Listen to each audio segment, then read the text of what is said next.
Right off the top here, I will let you know that I'm in the process of moving to a new plush but not overly ostentatious studio. I will try to not interrupt the weekly schedule, but just in case, you have been appropriately informed. Now to the business at hand. Norm Nathan's Vault of Silliness brings you a great variety of callers on this episode from February 13th, 1994. Now try to keep up, as they do cut in here and there. Keith Shields is producing. We hear from David with a wince-inducing topic. Chris, a hard-working sophomore at Pelham High in Pelham, New Hampshire, the Fort Lauderdale of the North. We jump to Herb talking about Ted Williams, Mary from Brockton, our friend Addie with a solution for the bitter cold and snow, Mike from Peabody, Ontario, that is. We hear from Pat, and I always loved when he called. He would have one or two wild questions, and then, good night, and he has another head-scratcher here. The grumbly-voiced Dawn from Cambridge. Marie and Milton stops by. And then we hear from Chauncy in Boston. He was known as Jimmy, but Norm didn't think he sounded like a Jimmy, so he changed it to Chauncy. He is just the sweetest caller who wants to host a big shindig for Norm's upcoming 50th anniversary. Mike, who's a long-time caller and a first-time listener. Now, he missed the dumb birthday game the night before, and he wanted to know if he missed any cuties on the show. That segues to Norm talking about a survey of hot dates for Valentine's Day. Some names on that list were Cindy Crawford, Meg Ryan, Norm's fave, Michelle Pfeiffer, Nicole Kidman, Whitney Houston. And for the ladies, we had Mel Gibson, JFK Jr., Tom Cruise, Dennis Quaid, and Denzel Washington. Ed from Boston calls in, and he chose Meg Ryan for his Valentine's date. Helen calls, and she doesn't like anybody there. Her choice, Nelson Eddy. Matt chimes in and answers one of the questions Norm has fielded during this episode. Glenn from Brighton. He wishes a happy Valentine's Day to Irene from Enfield, Connecticut, whom Glenn thought sounded sexy because maybe she had a cold. Glenn, always slaying the ladies with his words. And we close with Ethel, who's a retired teacher who praises Norm on the way he treats the younger callers. It's because Norm was just a big kid himself. Yeah, the president had a stroke while engaged in amorous relations, and yes. I guess this guy was and called he was a decent guy, and the original guy was not a decent guy, and all that. No, I thought it was a lovely movie. I enjoyed that a whole lot. Mm-hmm. Hey, I won't keep you, Norm, but I just came across something. I think it was yesterday, or the day before, that I think you guys really blew a big chance here. Now, you remember all the media coverage of the Bobbitt trial? Yes. What a media circus that was. I do recall something was mentioned of it on radio and television and the newspapers, wasn't there? Every once in a while. Every once in a while they mentioned something about that. Now, on Thursday, I was reading the South China Morning Post, which is the newspaper for Hong Kong. Were you really reading that? Yeah. I thought you were trying to impress me. I thought you made that up. No, I didn't. I study during the afternoons at the library, and I happened to come across a copy of it. Oh, I see, because at the same time you're doing that, I was thumbing through Jack and Jill magazine. Shows you the difference in our intellects. No, not really. Anyway, I was going through there, and there's a story about a woman who apparently, this is in China, and the woman had consulted her fortune teller or something, and the fortune teller said that her husband was impure, and he had to be cured of it, and the only way to cure it was, how do we say this, reproductive dismemberment, bobbitizing? Remove his penis. If you want to say okay. That's okay. I mean, the Bobbitt trial seemed to make that a legitimate way of expressing yourself. Yeah, my mother would wash out my mouth with soap if she heard me talk this way. Well, I thought you would too, to me, but I didn't want to. I might wash your mouth out with soap too. Anyway, she used a pair of scissors. Oh, I don't want to hear about this. And it pains me just to hear you talk that way, David. Come on. Nothing else new, eh? Can I drop you right away like a hot potato? You bet. Okay, I just did that. Anyway, thanks for calling, David. Nice to talk with you. Up to Pelham, New Hampshire. And Chris, hi, you're on WBZ. How you doing, Norm? Pretty good, thanks. How about you? I'm doing just fine. Good. This is weather gets to us all, doesn't it?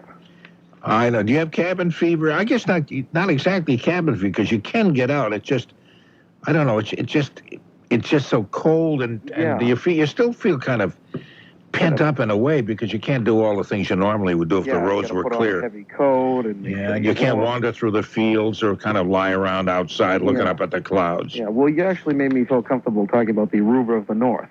Oh, yeah. You know, I like that speech. That was very effective. Well, it is sun-splashed Alston, where whatever fantasy you may come up with, it becomes true right here in this beautiful part of the world. Oh, that's very nice to know. Nice to know that you're so close up at Pelham. You're not that far away. You could scoot down here and just get a whole new lease on life. Oh, yeah. Well, Pelham is the Fort Lauderdale of the North. Oh, I see. Okay. You know, without the crime and the popularity, but, you know, it's a small little town of about 10,000 people, and I really like it here. Yeah. And are you close to Derry or Londonderry or? That's in my jurisdiction. You know, it's right around there. Derry is just a little bit north of here. I think it's the next town up, I think. And then it goes Londonderry. Okay, and then Pelham is right in that area. Yep. Yeah, I'm right next to Nashua. You said it's in your jurisdiction. You sound like the sheriff of the county up there or something, are you? No, I'm a sophomore in high school. Well, does that disqualify you from becoming sheriff? Well, no, I run my school practically, but, you know. Oh, I see. Okay. Yeah, it's fun. You know, I like school and all its attributes. And what school? You go to a regional school, I would think. Do you or not? I go to Pelham High School. Oh, you do have a Pelham High School? Yeah. Okay. Yeah. Because I know there are a lot of regional schools up in New Hampshire. Well, some of the smaller communities up further north, I guess. Right. Okay, because even in Massachusetts, our high school is a regional setup, and I don't know why I'm telling you these things, because what I'm saying is really terribly boring, Chris. Well, I'm still a Massachusetts resident too, but so I'm still interested. You know. Are you a Massachusetts resident? Yeah. Are you living with relatives up in Pelham or something? Well, my parents are divorced. Yeah. I wanted to go to Pelham High School because I know a lot of people who went there, and I heard it was very good school in New Hampshire. In fact, it's one of the top 10 academically. Really? Yeah. And my father has a funeral home in Lowell, and he lives in Drake. Okay, so that's where you're from originally then? You grew up in Lowell? Yes, I did. Okay. Did you ever watch channel on the public television in New Hampshire? They have this great program where the schools compete, the high schools compete with a quiz for the four Granite students. State Challenge. Yeah, that's really a great program. I really we love have that at watching my it. school. Do you? Yeah, I think we came in 3rd place last year. No kidding. Yeah, we did pretty well. I don't think we're doing it this year, though, for some reason. I don't think we got enough people. You know the name of the fellow who hosts that? Oh. Because he's quite good. It'd be a shame to mention the program without mentioning his name, because I think he does okay. And I thought it would be a great idea for a program for Massachusetts to have it would same be. kind of program. I don't know why we don't do that. It would be, yeah. It's like the old College Bowl thing that they used to have on commercial television way back, except it's not colleges, it's high schools, and the kids are really very, very sharp. Yeah. Well, at my school, we have a United States Academic Decathlon. I'm on that team. Now, what is that? It's somewhat similar to Granite State Challenge, but it's not a quiz bowl type thing. It's taking a series of tests, and you're competing against other schools in your state. So I think March 26th, I have a scrimmage not a scrimmage, but a actual, I guess I could call it a game against Exeter. And it's myself and the rest of my team, approximately 10 people, and we're going against the team of Exeter High School, and we're doing the scrimmage in Concord. Okay, now is this a public thing, or do you do it, is it a written thing, or how do you do that? It's a written thing. We do it in Concord. I think it's at the State Building. I'm not exactly sure. Yeah. We're handed with this time tests in mathematics, the sciences, economics, the whole works. And whatever school's average scores higher, I guess, is the winner for that. Oh, good luck to you. Game. Have you done this before? No, this is my first year. Oh, that's exciting, boy, isn't it? That's really exciting. Yeah, I really like it. What kind of a career do you look forward to? I look for something toward the entertainment field. I would love to be a TV news anchor. Well, good luck, you hope. It's kind of interesting. Yeah. You said a TV news anchor, and you referred to that as entertainment, right. which is probably closer to what it is than news. Yeah. But that's quite true. Yeah, that's interesting that you phrased it that way. Well, good luck, you hope that works out well. Yeah. You sound like a bright guy. Oh, well, thank you. You might be too bright to be a TV news anchor. Oh, I don't know. Right now, I'm a certified producer for Pelham Television. I just got my licensing for. I'm a certified public access producer. Oh, do you do a lot on Pelham Television? Do you have a lot of live shows too? Yeah, I do. What did you broadcast the selectmen's meetings and stuff? Yeah, every Tuesday night it's live, and usually we do special budget committee hearings live.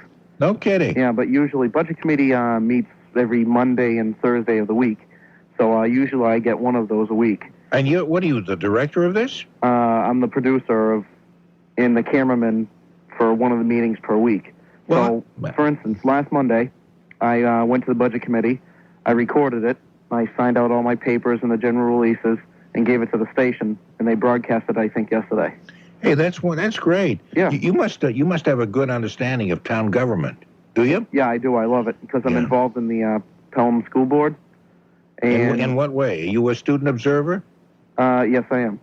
Yeah. Well, hey, you sound like a fantastic kid, Chris. Oh, hey, I may adopt you. No, my parents won't let me go. Oh, they're that kind of people who just cling and hang on, don't they? Oh, yeah. No, but that's nice, to understand. See, I live in a small town, too. Yeah. And we have town meetings and selectmen and all, and it's a great form of democracy. Yeah. Because people understand government in towns more than a city. City is big, and people find that the government seems to be terribly removed. Yeah. And so they don't pay attention. Then they just go around saying, you can't find City Hall, which means they don't want to because they're too lazy. Exactly. But in towns, they do, and it's the town that votes on the budget. The town voters really are the legislature. Yeah, everything. All that kind of stuff, and you know all that stuff. Yep. So that's great. You have as a result, you have an understanding of what state government is like, what federal government is like, because they all work basically on the same principle. One is obviously on a bigger scale, but if you understand town government, you understand government at every level. That's right. You're okay, and you. How old are you? Like about 15 or 16? About 15 and a half. Okay, right in between both. Yeah. Well, that's great. You sound very sharp. Yeah, I also own my own business. What kind of a business is that? It's a washing service. I started it up in Kennebunkport. Yeah. And up in Kennebushport there, Bush country. Great little town too. What kind of a cleaning service is this? I cleaned boats and cars, waxes. Oh, really? Inside and out. Yeah. I called it. Now picture this: you're here on the water, Kennebunkport in Maine, on the coast, land and sea washing service. Very good. And I had business cards printed up, and I made about $2,500 a summer. No kidding. Yep. Oh, that's great, Chris. You're okay. Yeah. And then this summer, I hope to go for my financial consultant license. Hey, just back off. Don't peak too early. By the time you get to be a senior, you'll have done everything in life, and there won't be anything left for you to do. No, life is full of surprises. You never know. I know that. And you sound just great. Will you keep in touch with me from time to time? Because I'd love to know what you're doing. I sure will. Hey, I could keep you on the phone for hours. Well, I'd like that. We won't do it all at once, but maybe we'll do like a little bit each time you call. Okay. I love to talk with you, and I wish you the very best of luck, but you don't really need it. You're doing okay. All right, thank you very much. Okay, Chris. All right, take good care. talking to you. Bye-bye. Bye-bye. That's remarkable. 15 and a half years old, and he's just got a great interest in a whole lot of things. Hard-working kid. He's okay. Hey. Oh, yeah. Every time I can on WBZ in Boston, the Norm Nathan Show. Let's get back to Herb, who was you were filling us in on who followed Ted Williams when he went into the service. Yes. Now, I could be far off naturally, but it was probably one of these guys. Leon Culberson, Pete Fox, not Jimmy Fox, but Pete Fox. They also had somebody named Lou Finney, Doc Kramer. Doc Kramer was before that. Or was he? He played center field for the Red Sox before Ted Williams came. Okay. Ben Johnson in right field and Joe Vosmick in left. Joe, all right. Ooh, I know all that stuff. Somebody had called yesterday and said it was Sam. They mentioned Sam Mealy No, and a guy named Johnson who I don't remember. I don't believe it was Sam Mealy because I think he came along about 3 or 4 years later, like 1947 was his first year, I believe. Yeah. It might have even been Al Zarilla, I'm not sure. Or Stan Spence. Yeah, remember that name? I remember all the names you're mentioning. Yeah, pretty much all the names. I just don't remember in what order they came. Yeah, me neither. I'm just throwing out names that it could have been one of these guys. Incidentally, just to change a little bit, but still talking baseball, if anyone should be interested, the first player to go into the service during World War II was Bob Feller. Oh, yeah, was he? Yeah. Okay. Bob Feller, whatever year it was, 42, 43, 41, I don't know. But anyway, I just wanted to get that out, and if anybody else could throw a little bit more information on it, that would be fine. Okay, I appreciate the information, Herb. Thanks a lot. Bye-bye. You have a good day, too. Now, somebody had called yesterday, wanted to know who would replace Ted Williams when he went into the service back during the World War II, and I just did not remember that. Mary in Brockton, hello. Hello. Hello. How are you? I'm just fine now that you've called. Oh, my. Gee. I just had a very simple question. I understand you know a lot about old-time music and the popular music there was at that time. It's Maria Modera. My daughter's looking for some cassettes or something on her, and we've been all around here in Brockton, but they don't seem to have anything on. Oh, they should have. That's Maria Moldauer. Moldauer. Muldaur or something like that. I may be spelling it wrong. She had a few things that were quite popular a few years ago. I haven't heard her name mentioned lately. I would think any reason. I've been listening for her, on the. Yeah, I don't think she hasn't been on. I haven't heard anybody play her stuff lately. Yeah. Well, they may. Some of the classic rock stations may play it. I would think any well-equipped record store either would have stuff or could order it for you because she's not an unknown. She's very well known, and they could look her up in the. Catalogs. This place called the Strawberries or something. Well, Strawberry, I don't know how well equipped they are, but I would think they would be. He has a lot of stuff, but he didn't seem to have anything on her. Did he?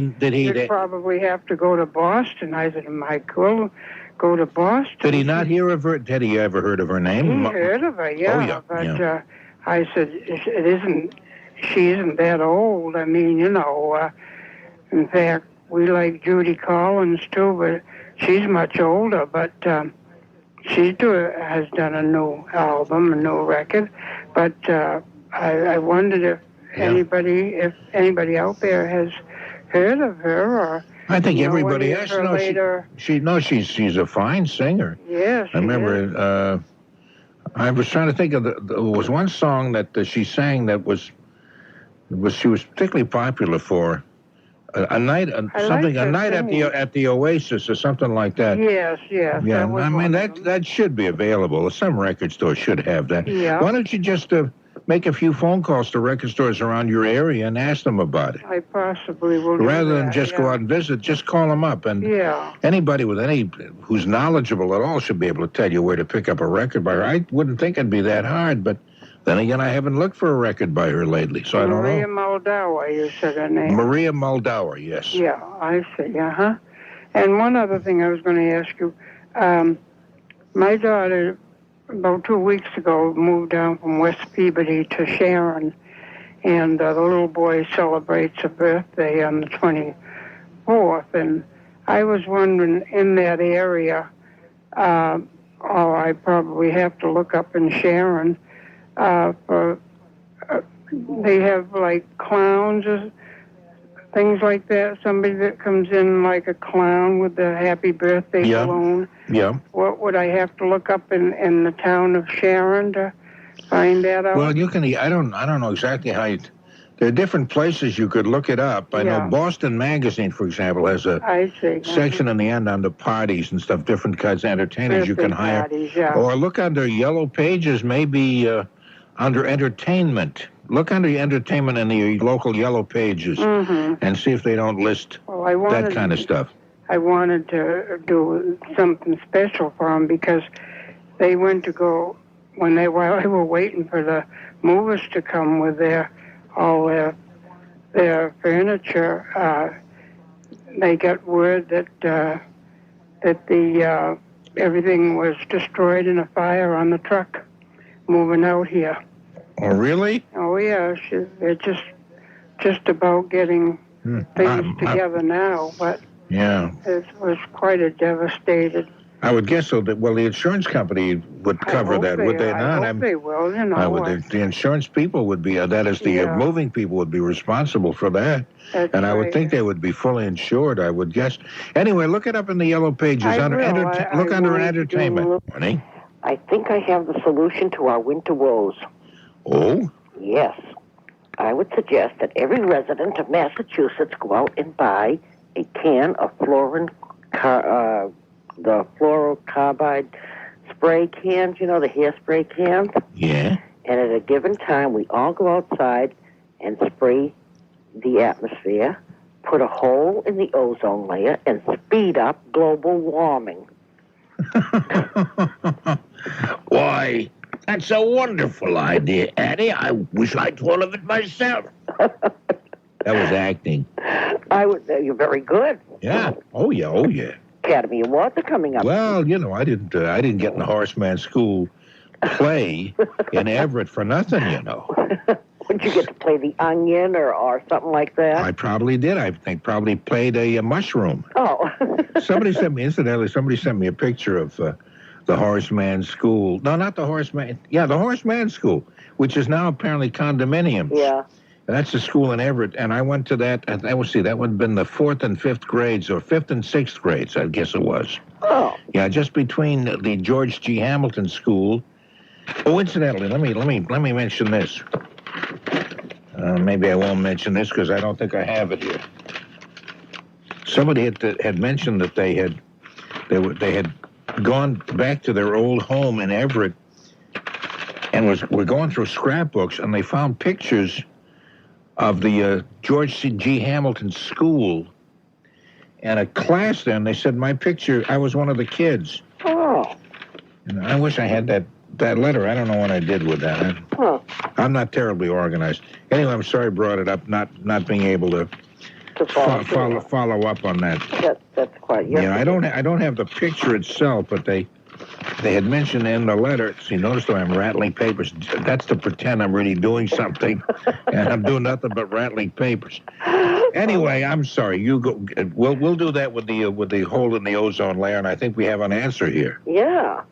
I've got a pile of snow. It's gotten to be a game now with my neighbors. When the water pipe broke, the city had to remove some snow, and they started piling it at the end of my driveway. Well, now it's gotten to be a game with about five of my neighbors. Now every time they have to go out and shovel, there's no place left to put snow on the street. It's a very small, narrow, one-way street, and everybody's got it their yard, you know. So now they have been adding to this pile. And I was away for a week. I was over at my daughter's babysitting this past week while they went to Aruba. And I come back, and this pile is well over 10 feet high. All the neighbors now are throwing their snow on. They're trying. It's a game now. How high can we get this pile of snow? Actually, there is that problem in many of the cities. Yeah. In Boston, too. Where do you put the snow? There is no place left in the street. I mean, my front yard, on both sides of my steps, I've got two great big piles. The one at the end of the driveway, that's the big pile now. You know, so all the neighbors now are just throwing all this snow, trying to see how high we can get it this year. And it's well over 10 feet high now. What about the kids in the neighborhood? Do they love to climb to the top of that? Yeah, they are. I was looking. There were 3 little kids that lived 2 doors away from me, and I happened to look out this morning about 10 o'clock, and they were just having a ball on that pile. All the neighbors were out shoveling and throwing snow on it, and the kids were ducking the snow. You know, they were having quite a time between the adults shoveling and the kids playing on the pile this morning. It's kind of nice to know the kids still do the same thing that kids always did. Yeah. But at least, I mean, as bad as it's been, at least they were able to get some fun out of it this morning. But when my daughter got in 5 o'clock yesterday morning and it was going to storm around noontime, I was tickled to death because she went and spent a whole week in Aruba. She missed the first storm and got home just in time for the second one. And I was and you were and under my breath the whole time. And you were glad about that because you're a nasty person, Addie. Well, they got in at 5 in the morning, and she had to be to work by 8. And even though she was going for just a half a day, she only worked a half a day Friday. But I was just tee-heeing giggling under my breath. Well, I don't care to talk to you for a minute longer because you're a cruel, nasty, vicious person. And I thought she shouldn't have gone to Aruba and come home with this beautiful tan. No, I know. I know. And anybody who's got a tan this time of the year is very suspect. I know. They stand out, especially against all this snow. Yeah, that's right. No sense in looking healthy now while the rest of us look ashen, pale, and wan. Okay, I hope you're okay. Happy New Year. Happy New Year to you, too. I haven't talked to you since last spring when the Blue Jays were starting. Well, it's nice to talk to you again. Yes. And there was a fellow there worried about snow. There was a fellow there worried about snow. You mean he had leaking in his roof and stuff? Yes. Yes. If you want snow, we've got 6 feet of snow up here. Now, where are you? Up towards Owen Sound. Ontario. Oh, this says Peabody. Is that the town you're in? Yeah. Oh, Peabody, Ontario, Canada. Yes. Oh, it said I thought you were Peabody. Way north of Toronto. Oh, my goodness. We have a Peabody in Massachusetts. Yeah, I know that. Oh, okay. And you don't remember me. I forget now. Don't hate me for that, Mike. The old records. The old records. You're the old records with the 10 feet of snow. That's right. You got. It doesn't matter. Okay. Anyhow, we got snow here like you wouldn't believe. I don't believe it. Yeah. And mailbox is going off the guy was talking about the snowplow. Yeah. Our mailbox goes off every other day. I mean, they knock over your mailbox when they plow? Yeah. And snow on the roofs, we got about 3 feet of snow on our roofs. Are you getting an ice dam where it's leaking in? Well, it comes back. If you leave your eaves trough on, if you get a nice day, the water will come back underneath, and then it will leak down the walls. That's what happens. Yeah. And it's best to shovel it off. It gets really heavy. Is this an unusually severe winter for you up there? Oh, yes, it is. Yes, this is the worst winter we have had in a long time. My mom's 72, and she says it's the worst one she's ever seen. Worst one that I can remember in a very long time. It has been. I don't know how much have you got down there? How much? I don't know. Well, I can't match. You have to shovel out to get into the barn there to feed your cattle? Oh, sure, of course. And then to get into the chicken coop to feed the chickens. Yeah. I don't know. I have the last time I looked, which was this past morning. Must have been about a couple of feet, I guess, which doesn't match what you're talking about up there. No. But 2 feet of snow is not too bad either. No, we've got like 4 or 5 or 6 feet really? all around the houses. Okay. You can stand on the snow and look right in the windows of around the house. And the skidoos come around, and you can walk right up on the top of the roof. Wow. We've had lots of snow ever since Christmas. Well, that all should... Cold. That'll melt by the middle of August, so just hang in there. Well, that'll be another problem then. We'll have flood. I know. Well, it may just melt gradually, so you won't have if we severe get rain with it, that will be a problem. Well, I know, but you mustn't worry about possibilities because maybe it won't happen. Yeah. So anyhow, how your Boston team's doing all right there? The Bruins. Yeah, they're not doing too badly. They won this past night. Yeah. Yeah. And the Leafs are doing all right? Yeah, then neither one is burning up the leagues, but they're winning a few games here and there. They lost tonight, though, against Calgary. Oh, I'm sorry. Who are you talking about? Toronto Maple Leafs. Oh, the Maple Leafs. Okay, the Toronto Maple Leafs. Probably have. They lost against Calgary. Oh my goodness, is that a bad thing? No, Canadian teams are going to do well. Oh, they were leading after 2 periods, 2-0. Also, they lost in the third period. That's right. Well, isn't that a silly thing to do? Well, anyhow, so what else is new down there, Bob? That's about it. You pretty much summed up the whole thing, Mike. I wish you a very happy early spring, and gradual melting of snow and no rain, so you don't get any... Norm, Yes. can Uncle Sam be sued for damages for forced integration? Uncle Sam can be sued for anything you want to sue him for, and he's a good guy. He'll just take it out of his pocket and give it to you. Yes. Happy New Year. Happy New Year to you, Pat. Excuse me. Don in Cambridge. Hello, Don. You're on WBC. Hello, Don. That woman that called asking about Maria Muldaur records. Yes. Maria Muldaur has a daughter named Jenny that got into a life-threatening automobile accident. Hmm. And the doctors told her it was out of their hands. They just had to wait and see. And she got very religious about it. And the daughter recovered. Oh, good. And now she only sings religious music. Oh, really? So that's why you wouldn't find her in the pop bins. Oh, thank you very much for that information. I had no idea about that. Yeah. Hey, thank you very much. Okay, Norm. Appreciate that, Don. Yeah, bye-bye. Okay, speaking of Marie, here's Marie and Milton. Hello, Marie and Milton. Hello, Norm. How are you this evening? I'm okay. How are you this evening? Good. Okay? Good. Do you happen to know the name of the blind little man from Egypt that they accused of the international bombing thing in New York? No, I don't know his name offhand. I don't. It doesn't come readily to I saw mind. him on the television a million times, but I don't know what his name is. I forgot it. They flash on the screen, but I'm too slow to get it. Did Reggie Lewis's widow have her baby? She's due to have a baby about now, and I don't know whether she actually had it or not. Now, my kid said that I missed it, that she had a baby and called her Regina.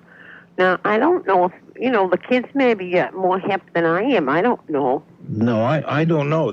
I really don't know. I know that last I heard she was going to have a baby, but I don't know whether she did or not. I suspect if you stay tuned, somebody knows the answer to that and probably will call and tell us. And I'm embarrassed to tell you I don't know. Yeah, and I was wondering about the Jimmy Stratton story. You remember that movie? Tell me about the baseball pitcher? Yes, that shot his leg off and tried to go back and pitch, wasn't that? Yeah, it wasn't Jimmy Stratton. Stratton was his last name, but anyway, he pitched, I think, for the Washington Senators baseball team. He did have an artificial leg, and he did pitch. And I just vaguely remember that story. I can't remember what his first name was, though. Yeah, and then the Babe Ruth story. Naturally, everybody's heard of the fabulous Babe Ruth. Oh, you're talking about Goodman's version of that, the newer movie? No. I'm talking the old one, back in the 40s. Who was that? William Bendix, I think, played Babe Ruth in the original one. Yes, I think it was. Yeah. See, now that's coming back. See, you're right on the ball, Bob. Bob, I mean, no, Zadie. You don't mind if I call you Zadie, do you? No, but if you're talking about grandfather, I'm not a grandfather. I wish I were. Yeah. But you're too young to be a grandfather. No, I'm not too young at all. And to be a Zadie, I think I would like that a lot. You may call me that. Okay. By all means. Are you a bubby? Yep. A long time, 15 years. You've been a bubby for 15 years. Yeah. Son of a gun. Okay, Marie. Okay, bye. Bye now. Okay. We're getting very ethnic. Have you noticed that? Chauncy in Boston. Hi, Chauncy. Good morning, Norman. Oh, Chauncy. How are you this morning? I thought your name was Jimmy. Oh, I've changed the voice, but you thought that it didn't fit in Jim. Oh, that's right. I call it Shawnee. Chauncey? No, Chauncy. Oh, Chauncey. Chauncy. Sounds like you could be a Chauncey. I'll be a Jim, because I think I sound more like a Jim. Yeah, well, I've been Jim a long time. Okay. But I thought I might come up with a new name for you, Chauncey. Does that sound a little better? Chauncey sounded better? For Yes. my voice, you know? Yes, I think Chauncey goes well with your voice. I'm not laying on it too heavy, just a little bit, perhaps. I think it's just right, just perfect. Tell me, dear friend, do you like to eat? Home cooking? Home cooking? Home cooking. I love to eat all kinds of cooking. That's one of my downfalls. And you're a good cook yourself. No, I'm not. I can't cook hardly at all. Oh, I'm pitiful. So? I'm pitiful. I'm embarrassingly awful. Well, my profession was an editor and a publisher, among other things. So you're not a cook either, then? Oh, I'm an excellent cook. Are you? I've been cooking since I was 9 years of age. How did you start to? Why were you cooking then? I was in a private school, and I was about 9 years old at the time. My mother died very young, only 28, left 6 kids. And we all wound up in private homes, and anyway, I was a handsome little devil, 9 years of age, and the aroma of the lovely smell came from the kitchen, and so I was naturally attracted to it, and a lovely Irish lady, nun, took a fancy on me, and invited me into her kitchen and showed me some of the rudiments of cooking. And that she used to give me naturally treats of all kinds. But then she saw I was interested, and she taught me how to cook. And that's how it all started. And over 70-odd years, many 70 years then, I've been cooking this whole time. I even, to this day, I cook for my wife, and actually, it's after I lost my sight 3 years ago, people wondered how I was going to do the kind of cooking that I've been doing, but it's amazing that I still carry on as usual. Great, that's lovely. And today, now, another thing that might be a little bit interesting, not so really, but I use no recipe. I make things up as I go along. Oh, really? And I like to be exciting and try something different, a different dish, or my basic. Do you like chowders?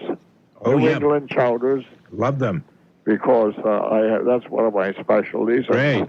Stews and chicken soup, famous chicken soup in your people primarily. Yeah, that's right. Among other things. The Jewish penicillin you're talking about. And also, I'm do a beautiful job on these biscuits made of, for Sunday nights, those powder maker. Those powder makers, they call them other people. I include raisin once in a while for a train. Now, finally, I'll tell you to wind this up. I came up with a new one. I call it a hearty muffins. Hearty muffins. I make several kinds of muffins, but I tried a hearty muffin. Hearty muffin sounds good. Yes, and I put all kinds of lovely things in it, little pieces of nut and raisins and black molasses and raisin bran and full bran and white and so forth and so on. And I made up a big bunch of them, and they came out beautiful. I make a habit of helping a couple of widows across the street, and a couple of men that don't have wives that are stayed single, and they all love my cooking. And I I make a big pot, you see, of my chowders and stews, and I pass them around maybe for 6, 7, 8 people. Wow. Each time. Now, I'm going to arrange it. I sent it to a doctor friend of mine into the Beth Israel, some of my samples. I must send you a package of my muffins or something, just so that you can tell I'm not all full of it. I know that you're not full of it. You don't have to do that, because I know that you're legitimate. That's okay. But I think it might be kind of fun. Okay, that sounds great. If you would like to try one of my things. I'd love to. And as usual, Norman, I must say, with my famous voice, it's so wonderful to hear you, sir. Well, I thank you so very much. You entertain so many folks. And if I had an opportunity, by May, the 50 years I'd like to organize a real big shindig for you. Well, that's very nice. Your May will be 15 years in the broadcasting business, but you don't need to do that. Just the fact that I survived that long, if I do, I think will be probably a reward and kind of a party in itself. Well, you know, these days when there's so much troubles in the world, it's so gratifying to find a wonderful person like you. Son of a gun. Especially where you've been around a long time. You're okay, Chauncy. You're all right. And God bless, old boy. God bless you, old boy, also. Good night, sir. Good night, now. He sounds a little like Carl DeSouza. Have you noticed that? Okay, we'll talk with Mike in Somerville in just a minute, but first. Hello, Norm. Hello, Mike. Long-time caller, first-time listener. Did you mean to say it that way? That's very funny. I'm doing okay. I hope you're okay. Norm, I just want you to explain to me the difference between a hearty muffin and a hearty muffin. Well, a hearty muffin is kind of like a New England muffin, which is composed mostly of Boston baked beans and brown bread, you know. You got it, Norm. Yeah, but a hearty muffin, I don't know. I have no idea what I'm talking about. But I actually, if you say hearty, a hearty muffin, it sounds heartier than a hearty muffin. You say a hearty muffin doesn't sound hearty. Yeah, I mean, if you're going to say it in Boston, say it like you're from the city of Boston. You know what I mean? Okay, hey, listen, I got another thing here. Do you have anything really pressing you wanted to say right this minute? Well, except that I did wake up at 2:47 in the morning last night. Yeah? And I was just so darn disgusted with the weather that I turned over and I went back to sleep. So I missed the dumb birthday cake. Oh, okay. And I wanted to know if you had any cuties on last night that I missed. Let's see, any cuties. No, we had, let me see. We had one lady on. Oh, yeah? Yeah, we know it wasn't a jam-packed all-star cast. We didn't have, not too many cuties that you missed, no. Maybe tonight, then. Maybe tonight, I don't know. Yeah, our producer folks, they do all the picking and stuff, so I don't know what they have in mind. Yeah. But here, speaking of cuties, there was this that said, who were the hottest dates for 1994? 100 lifestyle editors from newspapers across North America were asked by a magazine to choose the men and women who we'd most like to spend a romantic Valentine's Day with. Okay, so if I were to ask you that, who you'd like to spend Valentine's Day with, what woman would you... With the woman who's in Married with Children, a next-door neighbor. I like her. She's a cutie. The one who's, you mean like Al Bundy's Mrs. Bundy? No, her girlfriend. The girlfriend who comes over with her husband every now and then. Yeah. Okay, I'm not quite sure what her name is. I do have a list of who came out on top and stuff. In the poll, Cindy Crawford came out on top on the women's side. And see what you think of these women. These are the top 10 after Cindy. I call her Cindy because I never met her, so I can be intimate like that. Meg Ryan, Julia Roberts, Michelle Pfeiffer, Sharon Stone, Candice Bergen, Nicole Kidman, Whitney Houston, Janine Turner. Who's Janine Turner? Is that somebody I missed somewhere along the line? I don't know that. Do you know who that is? I don't know, but I put in a vote for Janine Graff. She's got a great voice on radio. Have you listened to her? Who's this? Janine Graff. Janine Graff. Yeah. Now, who is that? Who's she? Oh, she's local. She does a TV, and she's on... what station is she on? RKO.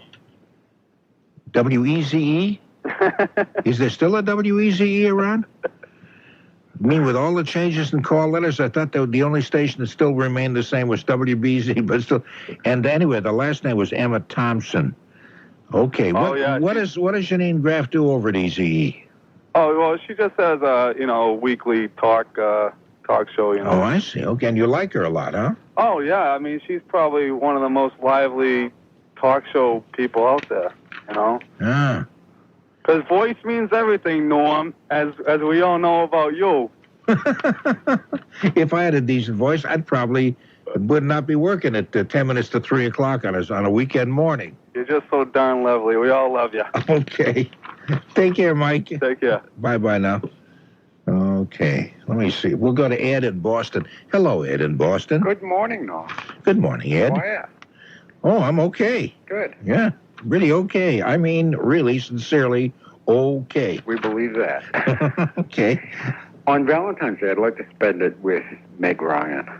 Meg Ryan, you saw her when Sally Met Harry. Yeah. And I know she's been in other movies as well, but I loved that movie. I thought that was great. I was getting kind of sentimental toward her myself there. Well, I sort of like the sophisticated ladies, and that's the way she is. So. Yeah. What about like Michelle Pfeiffer or Sharon Stone? Because Sharon Stone is more of a kind of a sexy lady, and Meg Ryan is not quite so sexy, but kind of has a lot of class, kind of adorable. But no, just the way she talks, Meg Ryan. I like that stuff. So. Okay, maybe we'll have a contest, and the winner will get to meet Meg Ryan and spend Valentine's Day with her, and we'll fix it so you're the winner. Oh, I hope so. Okay. Just want to say hi. Okay, I appreciate that, and have a nice weekend, and I appreciate hearing from you, Big Ed. And yeah, guy. Okay, take care. Bye-bye now. An exposure. She's a good-looking pilot, with a very short haircut. I haven't seen that show. It's got some very good comments. Do you like it? Is it a decent show? Yeah, I like it, but I don't watch it constantly. I wanted to tell you who my idea was of somebody romantic. I still like Nelson Addie. Okay, I've got a list, incidentally. I didn't do the men's list. Uh-huh. Okay, the guy who came on the top of that was Mel Gibson, and then Kevin Costner, John Kennedy Jr. They're all young enough to be my children. Some of them my grandchildren. Well, some of the women are all young enough to be my children and grandchildren, too. Anyway, Tom Cruise, David Letterman, Kenneth Branagh, B-R-A-N-A-G-H. Yeah, he's a fine actor. Dennis Quaid. I don't know who he is. Denzel Washington, Alec Baldwin, and Andy Garcia. I don't know who some of them are. But Nelson Eddy, a lot of the kids who are listening now would have no idea you're talking about Nelson Eddy. I know. I have a question. Okay. How do you spell Neil Sedaka? Neil, let me write it down. Neil is spelled the Neil is Neil, I think. He spells it that way. Then Sedaka would be Sedaka. Yeah. Sedaka. Yeah, that looks okay. Neil Sedaka.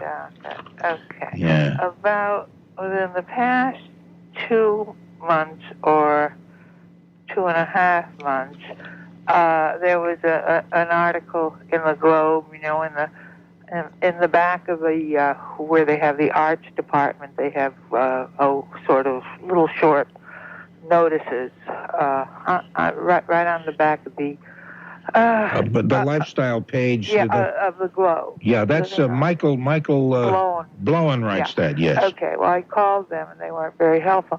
I think it was Neil, they mentioned it was Neil Sedaka who was interested in, that had stopped singing or had curtailed his career somewhat, and he was interested in the manufacture of equipment for handicapped people, particularly handicapped children. And I just wondered if anybody else had heard that, because I have an idea that's been in the back of my mind for a long time, and I think it might be worthwhile. If anybody has any idea or how you could reach. Well, I could probably, find out how to reach him now that I know how to spell it. Okay. Thank you. Enjoy the program. Okay, thank you very much, Ellen. Okay. Bye-bye. Okay, 254-1030. Doing, Mac? Let me turn off the radio here. Okay. Gotcha. Okay, I have the information you wanted about Reggie Lewis's wife. Yes. Out of the Boston Globe on Wednesday. It's a girl for Harris Lewis. Oh, she did have the baby then. And she's called Regiana. Reggiana. Oh, you're a nice man to pass that information along. You're okay. Think nothing of it. Okay, thanks a lot. Okay, take care. Bye-bye. You too. Bye-bye, Mac. I'm glad that the months have over. I really hate this winter.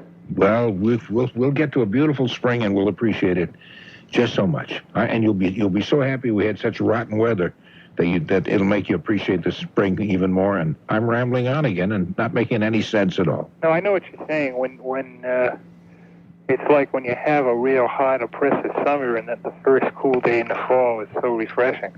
You appreciate it more than you ordinarily would. That's right. I remember being in California in around November, I guess, so late October, November, when it starts to get kind of brisk here, and you think about maybe chopping wood or doing some fall things, and the weather never changed. And I thought it was the first time I'd really missed the cold, knowing the colder weather was coming on, because it wasn't out there. It's all the same. Yeah.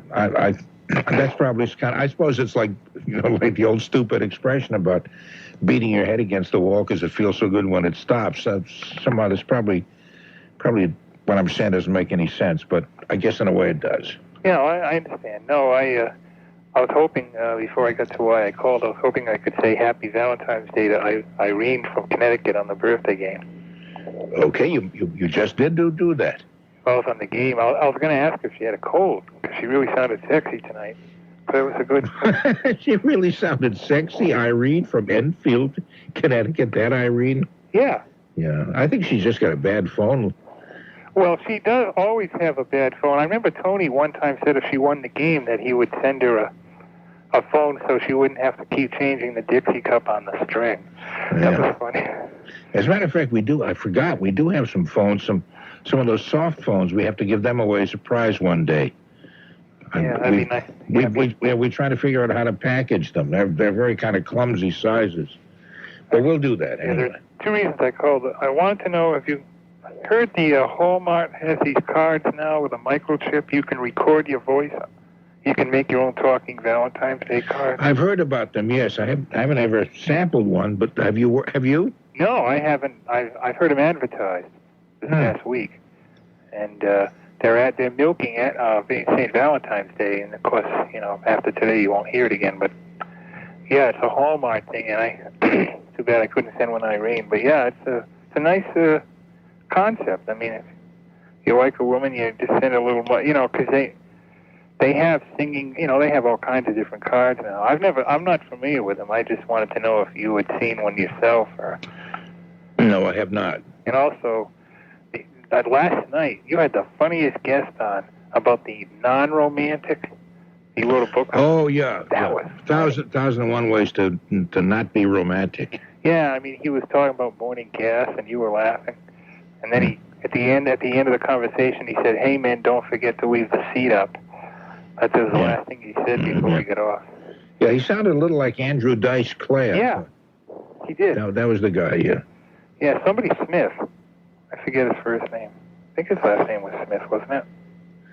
I tell you the truth, offhand, I could check it out for you. It would take me a few minutes, but offhand, I've forgotten. No, it wasn't Smith. It was a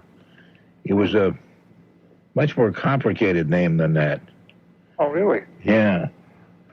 Well, maybe the first name was complicated. I forget the first name. No, the last name was a little longer than just plain Smith.